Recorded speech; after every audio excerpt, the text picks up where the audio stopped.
It feels like everyone's obsessed with productivity these days, right? Oh, yeah. Always looking for that app that'll squeeze just a little more out of the day. Mm, But, sometimes I wonder, what about the cost? the cost. Like, if an app's tracking everything I do online to tell me I'm slacking off, Right. is it worth it? Today, we're going deep on that. RescueTime. Super popular, but Yeah. before I hand over the keys to my digital life, I gotta know it's safe, right? It's such an interesting case because RescueTime is great for time management, boosting productivity, Sure. but that comes from gathering a ton of data about what you're doing on your devices. Yeah. And for a lot of people, that raises some serious privacy concern. Totally. It's like, hey, RescueTime, thanks for the focus tips, but now you know every website I visit Uh-huh. Right. and how long I spend doom scrolling. So how's RescueTime actually handling all that data?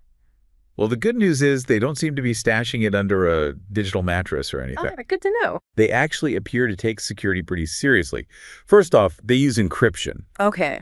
And not just when your data is moving between your device and their servers, what's called in transit, Right. but also when it's just sitting on their servers at rest. Encryption. I hear that word all the time. Mm-hmm. But honestly, I don't totally get it. Why is it so crucial in this case?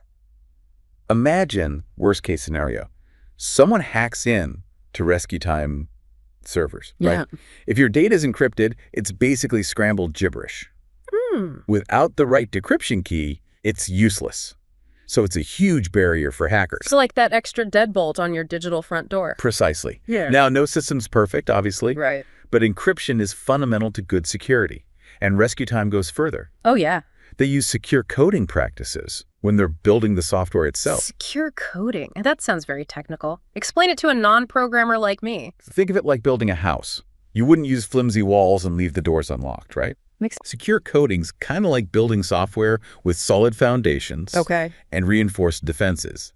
It's about anticipating vulnerabilities, minimizing risks. So they're being proactive, not just reacting after something bad happens. Exactly.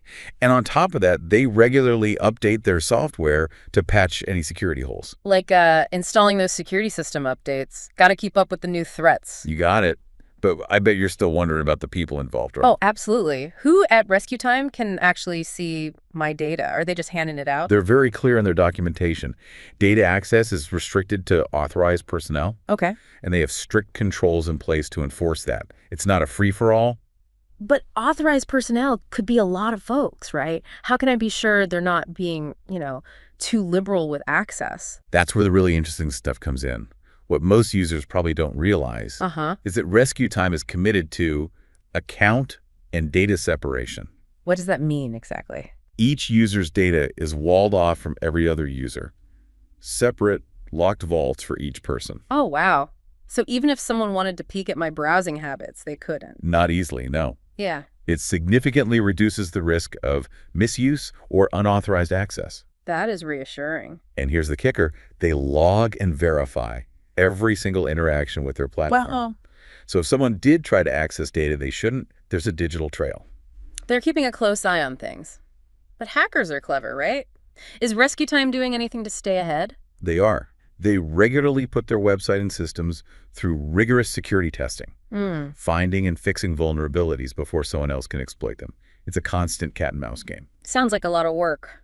It is, but they seem to be taking it seriously. Okay, so on paper at least, RescueTime seems to have a pretty solid security setup. But I'm curious about the actual mechanics. How's all this data collected in the first place? Yeah, for most people, it's kind of black box, right? Totally. So let's get into that. So there's kind of two sides to how RescueTime works. Okay. First, you've got the client application. Client application. That's the software that actually lives on your computer, your phone, your tablet, whatever you're using. Gotcha. And that's the part that's watching what you're doing, tracking the open apps and websites. Okay, so that's running in the background all the time. Is that a security risk in itself, having this extra program just there? It's a valid concern, yeah. Any software could be a way in for attackers, but RescueTime seems to have thought about that. One thing they do is, for their desktop apps at least, they use these standard cross-platform libraries. Cross-platform, so like it works on Windows and Mac the same way. Exactly, same code base across different operating systems. Well, what's that got to do with security? Well, the good thing is, this code isn't something RescueTime just whipped up themselves, right? Okay. These libraries are used by tons of developers, constantly being checked, improved. It's way less likely There's some hidden flaw just waiting to be found. So it's like dot strength in numbers. If there was a problem, someone would have spotted it by now. Exactly. Plus, RescueTime's client app, it works within the security of your device's own operating system. Okay. So on a Mac, it's playing by Mac OS's rules, same for Windows, Android, and so on. That makes sense. It's not like RescueTime's just out there on its own security-wise. Right, right. But what about all that data after the client app sends it off? Where's it actually going? That's where the second part of RescueTime comes in, their cloud platform. Cloud platform? That's where your data gets beamed up to, processed, turned into those fancy reports you see. Now, RescueTime's cloud runs on Amazon's EC2 platform. EC2. Which is a big deal security-wise. Amazon EC2 . Sorry, I'm not super techie. Does that mean my RescueTime data is just hanging out where I buy socks from?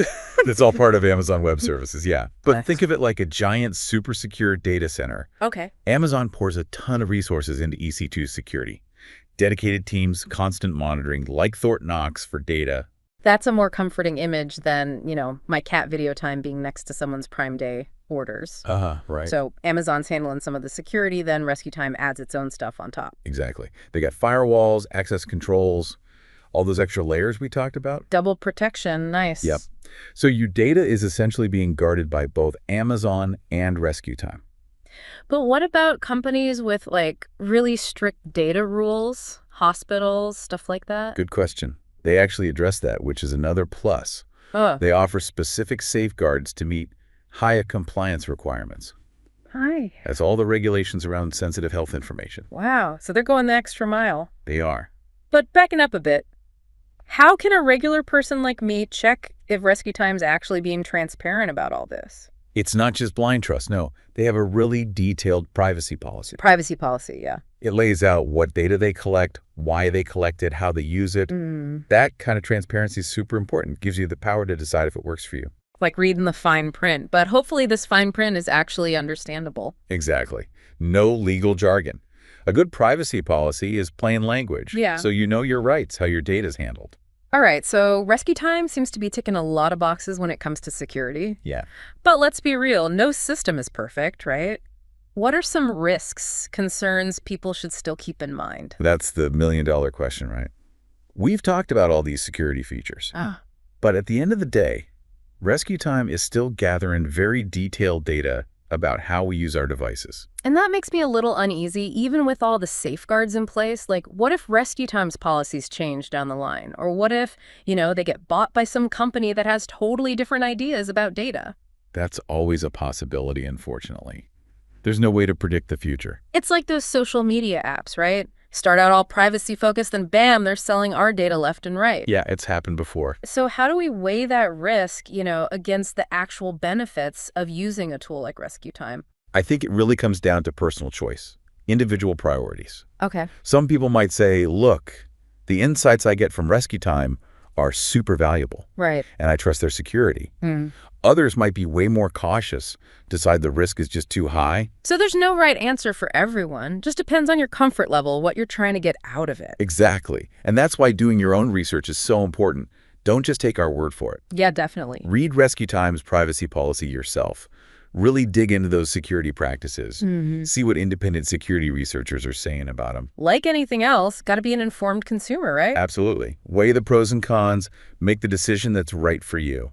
This goes beyond just RescueTime, though, right? Oh, for sure. This is how we got to think about any app, any service that's collecting our personal data. Big time.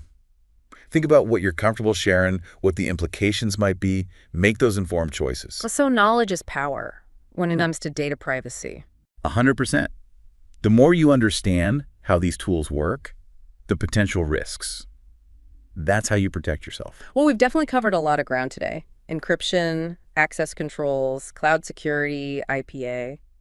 Yeah, we even got into the potential downsides, the importance of making informed decisions, all that. And we dug into RescueTime's specific approach with the data separation, the auditable interactions. Right, trying to address those concerns. As we wrap up, though, I think it's good to leave our listeners with something to really chew on. A little food for thought. I like it. So here's a final question. Think about your own personal boundaries when it comes to data privacy. Okay.